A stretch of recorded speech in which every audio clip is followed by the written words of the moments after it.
जय हिंद बच्चों। तो हम आपके अर्धवार्षिक परीक्षा 2024-25 के लिए कक्षा 11 का विषय जीव विज्ञान का प्रश्न पत्र लेकर आए हैं। ये प्रश्न पत्र आपके साथी आयुषी गुप्ता ने अजीत मल से भेजा हुआ है, तो इस प्रश्न पत्र को हमको देखने वाले हैं। और अगर आप लोगों के हाफ ईयरली एग्जाम चल रहे हैं या फिर आपके होने वाले हैं, तो ये प्रश्न पत्र आपके एग्जाम के लिए इंपॉर्टेंट हो सकता है। तो इसी पैटर्न पर आपके एग्जाम में क्वेश्चन देखने को मिलेंगे, तो आप इसी पैटर्न पर जो है अपनी तैयारी करिएगा और हाफ ईयरली एग्जाम अच्छे से दीजिएगा। ठीक है, तो यहाँ पर आप लोगों का पेपर जैसा पता है आपको 70 नंबर का पेपर होता है, 30 नंबर आपको प्रैक्टिकल में दिए जाते हैं। तो चलिए हम लोग एक करके सारे क्वेश्चंस को कवर करते हैं। सबसे पहले हमारे 4 ऑब्जेक्टिव क्वेश्चंस आते हैं, उनको हम सबसे पहले देख लेते हैं। और अगर आप चैनल पर पहली बार आए हैं तो चैनल को सब्सक्राइब, वीडियो को लाइक और अपने दोस्तों में शेयर करना ना भूलिएगा। आप लोग वीडियो देख लेते हैं पर वीडियो को लाइक और चैनल को सब्सक्राइब करना भूल जाते हैं, तो चैनल को सब्सक्राइब जरूर कर लीजिएगा। कह रहा है निम्नलिखित में से कौन कूट फल है। ऑप्शंस यहाँ पर आपको दिए गए थे सेब, अंगूर, आम, मटर। तो यहाँ पर कौन सा कूट फल है, तो यहाँ पर जो सेब है वो एक कूट फल है। क्या है, जो सेब है वो एक कूट फल है, इसलिए ऑप्शन नंबर यहाँ पर आपका क्या करेक्ट हो जाएगा, तो ऑप्शन नंबर यहाँ पर आपका ए वाला करेक्ट हो जाएगा, सेब।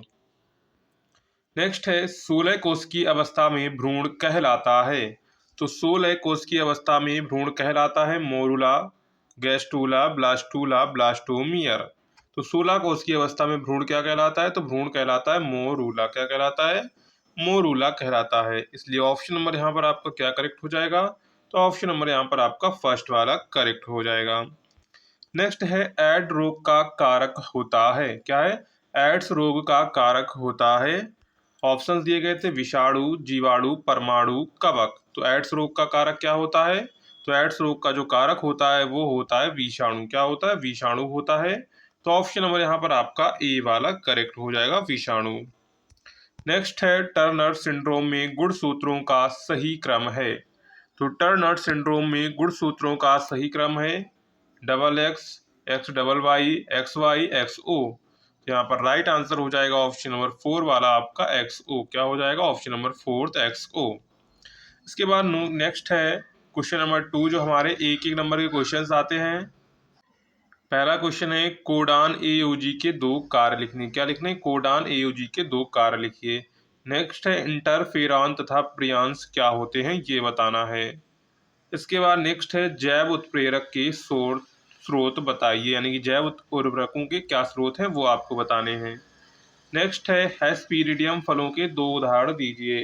तो कौन कौन कर सकते हैं, संतरा और नींबू। क्या कर सकते हैं, संतरा और नींबू। ठीक है, ये जो है आपके हेस्पीरिडियम फल के दो उदाहरण हो जाएंगे। मानव में निषेचन कहाँ होता है, ये आपको बताना है। ठीक है, मानव में निषेचन कहाँ होता है। इसके बाद आता है क्वेश्चन नंबर 3, परिवार नियोजन पर टिप्पणी लिखिए। क्या है, परिवार नियोजन पर टिप्पणी लिखिए। नेक्स्ट है बैक क्रॉस और टेस्ट क्रॉस में अंतर स्पष्ट कीजिए, कि बैक क्रॉस क्या होता है, टेस्ट क्रॉस क्या है, इसमें आपको अंतर स्पष्ट करना है। डीएनए फिंगरप्रिंटिंग पर चर्चा की। देखिए डीएनए फिंगरप्रिंटिंग मोस्ट इंपॉर्टेंट है, ये हर एग्जाम में आपको देखने को मिल जाएगा, आपके बोर्ड एग्जाम में देखने को मिल डीएनए फिंगरप्रिंटिंग, तो ये इंपॉर्टेंट है, तो आप इसको जरूर तैयार कर लीजिएगा। इसके बाद आता है MALT, CMI, AIDS, AIDS, NaCO, HIV का पूरा रूप बताइए। तो सबसे पहले हम लोग माल्ट, क्या है, MALT, तो इसका लिख लेंगे, इसका क्या हो जाएगा, मुकोसा, MUCOSA, मुकोसा एसोसिएटेड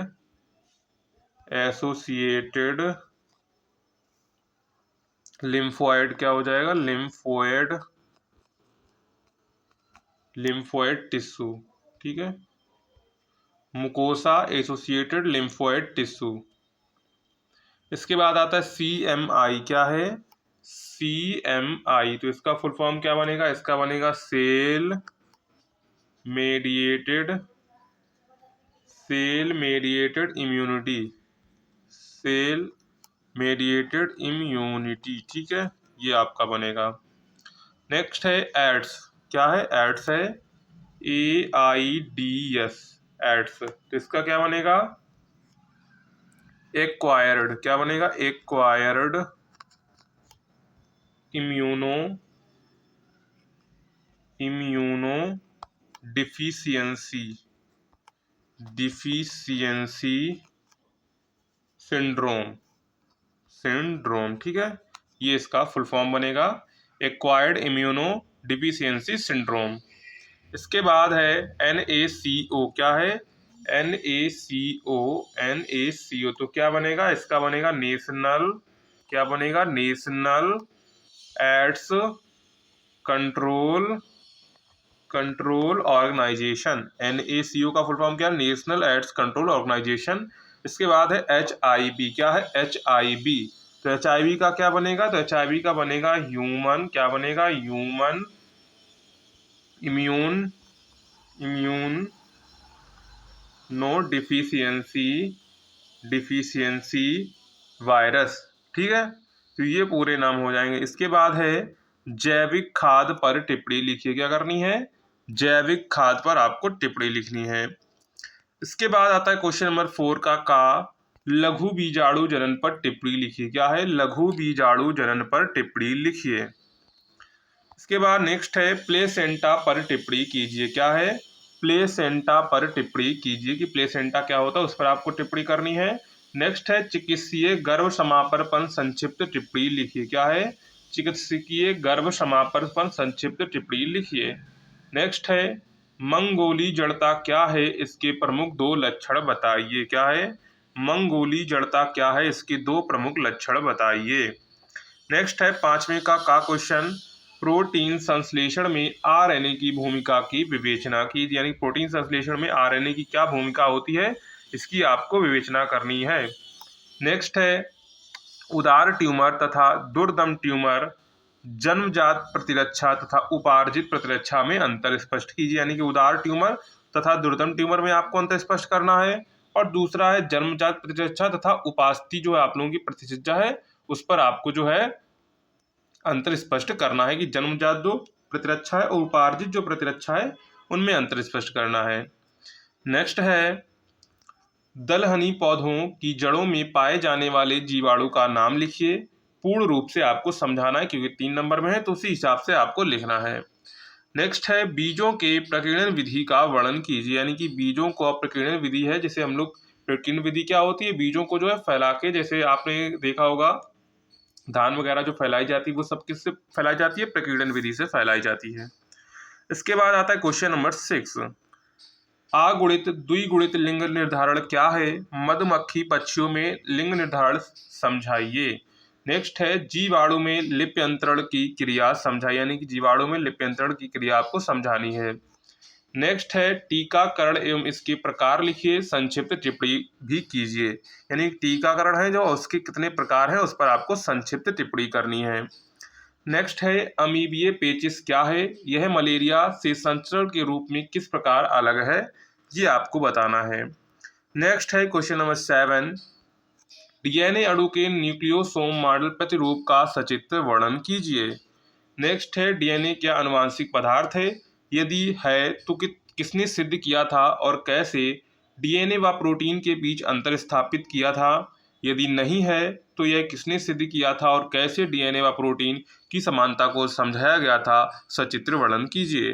तो ये आपका लॉन्ग आंसर है, तो उसी के अकॉर्डिंग आपको 5 नंबर में क्वेश्चन दिया गया है, तो 5 नंबर के अकॉर्डिंग ही आपको इसका आंसर करना है, ठीक है। इसके बाद आता है क्वेश्चन नंबर 9, तो क्वेश्चन नंबर 9 में क्या कहा गया है, समारंभ कोड तथा समापन कोड नामों सहित बताइए एवं अमीनो अम्ल भी लिखिए, यानी कि समारंभ कोड और समापन कोड क्या होते हैं उसको नामों सहित बताना है एवं अमीनो अम्ल भी लिखिए। नेक्स्ट है RNA, RNA, mRNA और tRNA छोड़कर इनमें से भिन्न प्रकार के RNA के नामों को लिखिए तथा उनको समझाइए, कार्य सहित आपको समझाना है। और लास्ट हमारा क्वेश्चन है संक्रामक रोगों एवं असंक्रामक रोगों में अंतर स्पष्ट कीजिए, कोई से 3 संक्रामक तथा असंक्रामक रोगों को समझाइए। तो ये आपको सारे क्वेश्चंस जो हैं निम्नलिखित को वर्णन कीजिए, तो ये आपको 5-5 नंबर में देखने को मिलते हैं, तो उसी के अकॉर्डिंग आपको जो है अपने आंसर्स करने हैं, क्योंकि ये लॉन्ग आंसर टाइप क्वेश्चंस हैं, तो उसी के अकॉर्डिंग आपको करना है। ये सारे क्वेश्चंस हैं वो आपके हाफ ईयरली एग्जाम और जो है आपके बोर्ड एग्जाम के लिए भी इंपॉर्टेंट हैं, तो इन सभी क्वेश्चन को एक बार एग्जाम से पहले जरूर देख कर जाइएगा। और अगर आपने अभी तक चैनल को सब्सक्राइब नहीं किया है तो चैनल को सब्सक्राइब कर दीजिए, साथ में वीडियो को भी लाइक कर दीजिए, जिससे आने वाली वीडियो नोटिफिकेशन आपको टाइम टू टाइम मिलती रहेगी। और साथ में जो है आप लोग टेलीग्राम व्हाट्सएप ग्रुप को ज्वाइन करना ना भूलिएगा, जिससे इंपॉर्टेंट अपडेट आपको टाइम टू टाइम मिलती रहे।